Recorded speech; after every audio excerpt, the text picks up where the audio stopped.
भाऊचा धक्का पहिलाच भाऊचा धक्का झाला होता. त्याच्यामध्ये मी बोलली होती, की मला नाही राहायचंय, मला घरी जायचंय. मला असं वाटतं त्यावरती यांनी ॲक्शन घेऊन मला बाहेर काढले. जर मी एकटी वैयक्तिक खेळत असती, तर मी छान खेळली असती अजून. किचनवरती पण माझी ड्युटी नसताना सुद्धा मी किचन वगैरे क्लीन केलंय. ते पण मी नाही सांगितलं, की मी किचन ह्या लोकांचं असं आहे ना, की मी किचन क्लीन केलंय, मी वॉशरूम क्लीन केलंय, त्याच्यावरून मग मुद्दे बनवणार. ते बार डान्सरचं मी नाही ऐकलं, पण मी लावणीबद्दल मी ऐकलं आणि बाहेर तन्वीसोबत बसून मी बोलली, की नेक्स्ट टाईम जर ती बोलली तर मी नाही ऐकणार. मग मी काही पण बोलू शकते जे आम्हाला माहिती आहे ते तर लोकांना माहिती पण नाही आहेत काही गोष्टी. हॅलो नमस्कार फ्रेंड्स, मी मज्जाची नीलम. सध्या बिग बॉस मराठी 6ची सगळीकडे चर्चा सुरू असताना दुसऱ्या आठवड्यात जी बाहेर आली ती राधा माझ्यासोबत आहे. राधा कशी आहेस? एकदम छान आहे मी. येस, पण राधा असं वाटतं की खूप लवकर घराबाहेर आलोत आणि काहीतरी चुकलं, कारण जेव्हा आपण बाहेर येतो ना तेव्हा कळतं अरे आपण ही चूक केली. अशी कोणती गोष्ट वाटते ही चुकली?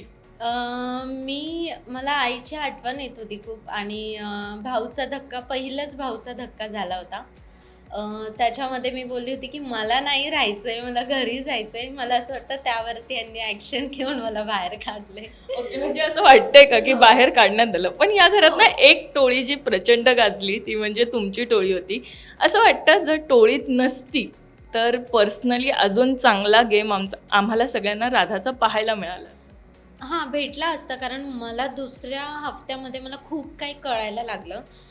मी माझे स्टँड स्वतः घेत होती आणि माझ्या टोळीमध्ये पण जर कोण चुकत होतं, तर मी त्यांची बाजू पण घेत नव्हती. असं दिसतंय लोकांना पण.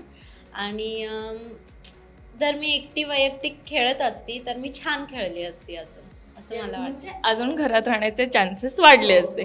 पण वाटतं आता ही टोळी कायम राहील, कारण की आता घरात बघतो की भांडणं चालली आहेत आणि टोळी फुटताना दिसते. सो तुझं काय आत्ता मत आहे की ही टोळी कायम राहील, पुन्हा एकत्र येईल?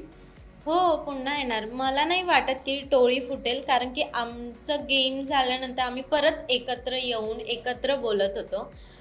मग रुचिता असू दे, अनुश्री असू दे, आमची गेममध्ये भांडणं झाली. तरी पण सगळं झाल्यानंतर आम्ही परत एकाच सोबतच जेवत होतो, सोबतच झोपत होतो. असं मला नाही वाटत की टोळी आमची फुटेल. बाहेर आल्यानंतर पण आम्ही प्लॅन आधीच केला होता की आपण भेटूयात बाहेर असं तसं. खरं तर या घरात ना खूप भांडणं पाहिली आम्ही, पण तेवढीच मैत्री देखील पाहिली. आणि असं होतं की अनुश्री आणि तुझी भांडणंही झालीत, पण त्यानंतर मैत्री देखील चांगली झाली, कारण तू घराबाहेर आल्यावर ती प्रचंड रडत होती. आणि ह्या सगळ्यामध्ये एक मुद्दा आहे की राकेश, प्राजक्ताताई आणि अनुश्रीचा. त्यात सगळीकडे असं झालं आहे की अनुश्री वाईट दिसते. सो मला तुला विचारायचं, यावर तुझं काय पर्सनल मत आहे? अनुश्रीचं असं म्हणणं होतं, की स्टार्टिंगला मी जर तुम्हाला ताई आणि दादा बोलून मी माझं मनातलं जर तुम्हाला सांगते आणि तुम्ही जर नाही ऐकत आहे माझं, जर मी वाईट दिसते ना, तर मग मी वाईटच राहणार लास्टपर्यंत, असं तिचं मत होतं. आणि तिने मला पर्सनली सांगितलेलं, की मी एकदा वाईट दिसली ना राधा, तर मी वाईटच राहणार. मग मला कोणीही काही बोललं तरी चालेल, असं तिचं म्हणणं. पण तुझी ती खूप चांगली मैत्रीण आहे. मला खरंच जाणून घ्यायचं की अनुश्री घरात कशी आहे? ती एक माणूस म्हणून कशी? माणूस म्हणून खूप छान मुलगी आहे, खरंच खूप छान आहे. कारण की असं मुलींचे जे प्रॉब्लेम्स असतात, मलाही झालं होतं ते घरामध्ये गेल्यानंतर, रुचिताला झालं होतं. तेव्हा ती स्वतः रात्रीचं आम्हाला चहा बनवून, चपाती वगैरे काही पण बनवून ती आम्हाला देत होती. परत डॉक्टर आल्यानंतर गोळ्या टायमावरती आम्हाला देत होती. असं खूप तिने आमची काळजी घेतली आहे.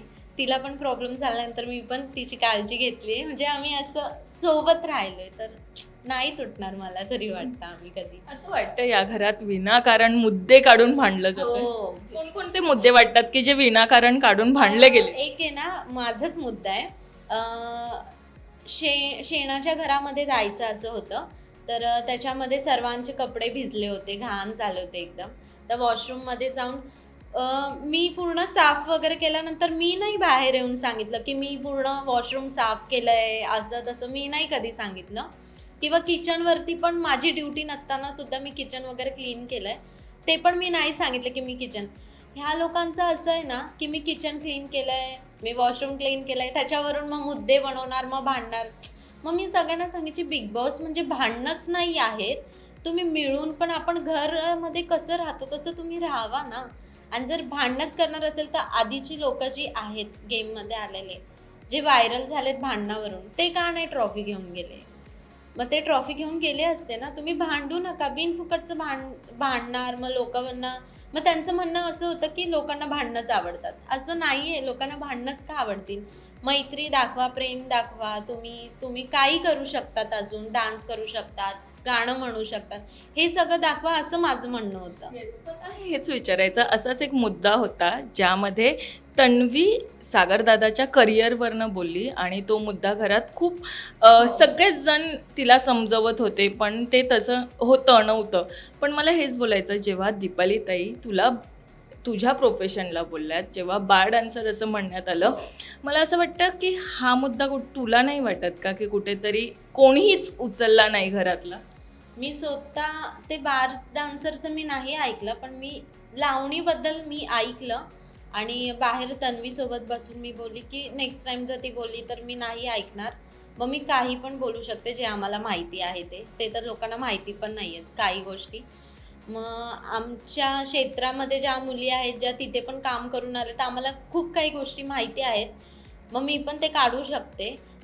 जर लोकांना असं बोलते, तू डोळ्याने आधी बघ की मुली कशा डान्स करतायत, काय करतायत. बाकीच्या मुलींना बघून तू सेम आम्हाला तसं जज करणार असेल तर मग तुला पण आम्ही काही पण जज करू शकतो.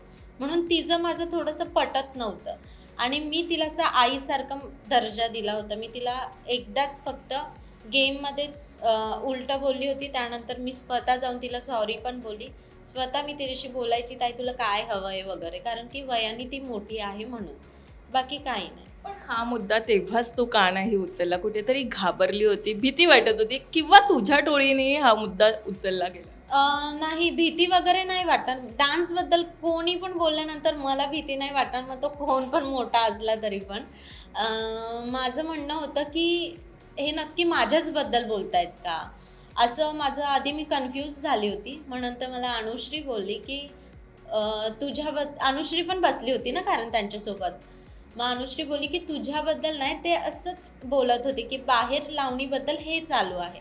मग माझं एक नंतरून असं म्हणणं झालं की लावणी क्षेत्रातून तर मी एकटीच आली आहे ना डान्समध्ये, तर मला तरी असं वाटलं मलाच बोललंय, म्हणून मी तिला क्लिअर केलं आणि मग घराच्या बाहेर पडली. येस, पण टोळीमध्ये तन्वी ही खूप डॉमिनेटेड आहे असं कुठेतरी बोललं गेलेलं की ती कोणाचंच ऐकत नाही आणि तिला वाटेल तेच खरं करते. सो हे कितपत योग्य आहे? आणि तू जसं म्हणते की ती वाटते खरंच डॉमिनेटेड आहे, तिला वाटतं की तिच्याच मनासारखं सगळ्यांनी करावं? नाही, असं नाही आहे. ती तशी नाही आहे. फक्त हेच की एखादा मुद्दा जर उचलायचा असेल तर शांत नाही, खूप हायपर होणार, खूप जास्त जोरात बोलणार, अशी आहे. पण मला नाही वाटत ती की खूप जास्त अशी काय आहे. चांगली ती मुलगी. येस, पण घरात एक मुद्दा प्रचंड गाजला, म्हणजे तुझी लव्ह स्टोरीच होती ती. आणि मला तेच ऐकून घ्यायचं आहे की प्रेक्षकांना थोडी तरी हिंट द्यायची असेल त्याच्याबद्दल, तर ती काय हिंट असणार आहे? खरं तर काही नाही, मी माझं पास्ट मी शेअर करत होती की मला असं आधी माझा बॉयफ्रेंड होता. कारण माझा आता रिसेंटली एक पॉडकास्ट झालं, त्याच्यामध्ये मला विचारल्यानंतर मी बोलली की मी आत्ता तरी मी सिंगल आहे. आधी माझा बॉयफ्रेंड होता, आम्ही सोबत राहत होतो, असं तसं मी सांगितलं. पण सगळ्यांना, मला असं वाटतं संपूर्ण महाराष्ट्राला हा प्रश्न पडलाय की कधी लग्न करतेस आणि कधी लग्नबंधनात अडकणारस? लवकरच करेल लग्न, फक्त मुलगा माझी आई शोधून देईल तेव्हा. अच्छा, म्हणजे अरेंज मॅरेज करायचं ठरवलंय? असं काय नाहीये, प्रेम झालं तर मी लव्ह मॅरेज पण करेल, अरेंज पण करेल, असं काय नाही. येस, पण हे घर आहे आणि या घरात आहे ना, मैत्री होते, मैत्री तुटतेही. मला हे विचारायचं, घराबाहेर आल्यावर कोणाशी मैत्री कायम राहणार आहे आणि कोणासोबत मैत्री ठेवणारच नाही? मी अनुश्रीशी आणि रुचिता, म्हणजे माझी जी टोळी आहे ती नेहमी माझी मैत्री म्हणून मी नेहमी लास्टपर्यंत राहील त्यांच्यासोबत. आणि कोणासोबत मैत्री राहणार नाही? बाकीचे मला कोणासोबत नाही ठेवायचे, फक्त माझी टोळी सोडली तर. Thank you so much Radha, thank you. Marathi मनोरंजन सृष्टीमधील मालिका, चित्रपट, नाटक तसेच कलाकारांबद्दलच्या नवीन अपडेट्स जाणून घेण्यासाठी नक्की सबस्क्राईब करा इट्स मज्जा मराठी या आपल्या नवीन यूट्यूब चॅनलला.